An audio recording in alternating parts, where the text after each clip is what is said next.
మీరందరూ కూడా ఏర్పాటు బైబిల్ మిషన్ యొక్క బిడ్డలై ఉన్నారు.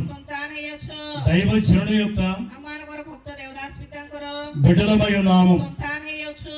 మన దేవదేవుడు గొప్ప ప్రార్థనా పరుడు, మన యొక్క దైవజనుడు గొప్ప ప్రార్థనా పరుడు, మనతో మన ప్రభు ఎల్లప్పుడూ సహాయముగా ఉండేవాడని కీర్తనాకారుడు 91వ అధ్యాయంలో 15వ వచనంలో చెప్తా ఉన్నారు.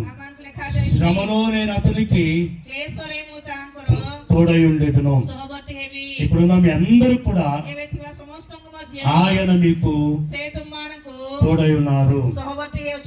మీరందరూ నమ్ముతున్నారా? విశ్వసించగలుగుతున్నారా? అయితే మీకు ఎన్ని బాధలు కలిగినా, ఎన్ని సమస్యలు కలిగినా, వస్త్రహీనత అయినా, ఆహారము కొరత అయినా, ఆర్థిక ఇబ్బంది అయినా, అప్పు సమస్యలైనా, వ్యాధులైనా, మీరు ఏమాత్రము కూడా దిగులు చెందవద్దు. ఎందుచేతనంటే మీతో కూడా ఉండి బాధను అనుభవించేటువంటి ప్రభు మనకు ఉన్నారు. దేవునికి మహిమ కలుగును గాక. మరణాత. దావీదు భక్తుడు 23వ అధ్యాయము 4వ వచనంలో చెప్పబడిన మాట అంటే, నీవు నాకు తోడయుందువు. ఎక్కడ తోడై ఉంటారు? గాఢాంధకారములో, కన్నీటిలో, మరణకరమైన పరిస్థితుల్లో, ఆదరణ లేని సమయాల్లో, సహాయము అందని పరిస్థితుల్లో దేవుడే మనకు తోడుగా ఉండి నడిపించి వారై ఉన్నారు. దేవునికి మహిమ కలుగును గాక. నేటి దినాల్లో జరుగుతున్నటువంటి ఈ యొక్క మహోత్సవములు కేవలము ప్రభువే తోడుగా ఉండి నడిపించుచున్నటువంటి మహోత్సవములు. మిమ్మల్ని అందరినీ కూడా ప్రభువే ఈ స్థలములకు నడిపించుకొని వచ్చి ఉన్నారు.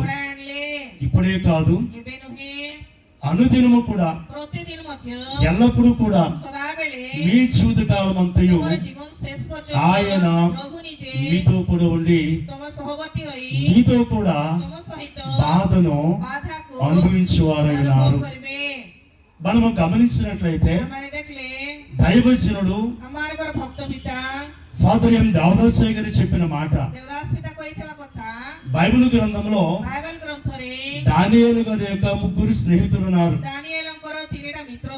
వారి పేర్లు మనకు తెలుసు. గుర్తుంది కదా మీకు? షడ్రకు, మేషక్, అబేద్నెగో.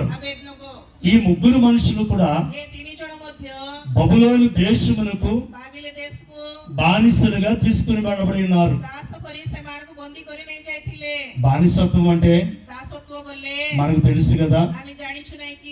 ఒక యజమాని దగ్గర పని చేయవలసిన అవసరం ఉంది. వారు ఏది చెప్తే అది చేయాల్సిన అవసరం ఉంది. అక్కడ స్వేచ్ఛ ఉండదు. వారికి ఏ విధమైనటువంటి స్వాతంత్ర్యం ఉండదు. కానీ ఈ 3 భక్తులు కూడా దేవుని యందు భయభక్తులు కలిగిన వారు, దేవుని ఎరిగినటువంటి వారు. అందుచేతనే వారు బబులోను దేశంలో ఉన్నప్పుడు వారు దేని విషయంలో కూడా అధైర్యపడలేదు. రాజుకు నెబుకద్నెజరు వారిని అగ్నిగుండంలో పడవేయించిన వారు ఏమాత్రం కూడా భయపడలేదు. కారణం ఏంటంటే ఆత్మీయ జనుకులు దైవజనులు చెప్పిన మాట, ఈ 3 ତିନି ଜଣ బాలురు ସେମାନେ ଶିଶୁ ପରି సన్నిధి అనుభవం కలిగిన వారు, ସେମାନଙ୍କୁ ସାନିଧ୍ୟର ଅନୁଭବ ଥିଲେ, భక్తి జీవితం కలిగిన వారు. ସେମାନଙ୍କୁ ଭକ୍ତି ବିଶ୍ୱାସର ଜୀବନ ଥିଲା। అందుచేతనే ଏଥି ନିମନ୍ତେ వారు అగ్నిలో ఉండా, ସେମାନେ ଅଗ୍ନିରେ ଥିଲେ ମଧ୍ୟ, బానిసత్వంలో ఉన్నా, ଦାସତ୍ୱରେ ଥିଲେ ମଧ୍ୟ, వారు ఏ పరిస్థితిలో ఉన్నా ସେମାନେ ଯେକୌଣସି ପରିସ୍ଥିତିରେ ଥିଲେ ମଧ୍ୟ సన్నిధి ସାନିଧ୍ୟ వారికి తోడుగా ఉంది. ସେମାନଙ୍କ ସହବର୍ତ୍ତୀ ଥିଲା। అనగా ଅର୍ଥାତ୍ ప్రభు ପ୍ରଭୁ వారికి తోడుగా ఉన్నారు. ସେମାନଙ୍କ ସାଙ୍ଗରେ ଥିଲେ। అందుచేతనే ସେଥି ନିମନ୍ତେ అగ్నిగుండంలో వేయబడిన ଅଗ୍ନିକୁଣ୍ଡରେ ପକାଇଲେ ମଧ୍ୟ వారు భయపడలేదు. ସେମାନେ ଭୟ କରିଲେ ନାହିଁ। ధైర్యముగా ସେମାନେ ବହୁ అగ్నిగుండంలోనికి వారు ଅଗ୍ନିକୁଣ୍ଡ ଭିତରକୁ వెళ్ళి ఉన్నారు. ଚାଲିଗଲେ। వారు నమ్మిన దేవుడే, ସେମାନେ ବିଶ୍ୱାସ କରିଥିଲେ ପ୍ରଭୁ, వారి యొక్క సన్నిధి అనుభవమే, ସେମାନଙ୍କର ସାନିଧ୍ୟର ଅନୁଭବ, వారి యొక్క పరిశుద్ధమైన జీవితమే, ସେମାନଙ୍କର ପବିତ୍ର ଜୀବନ ଯାପନ, వారిలో ఉన్నటువంటి భక్తి జీవితమే ସେମାନେ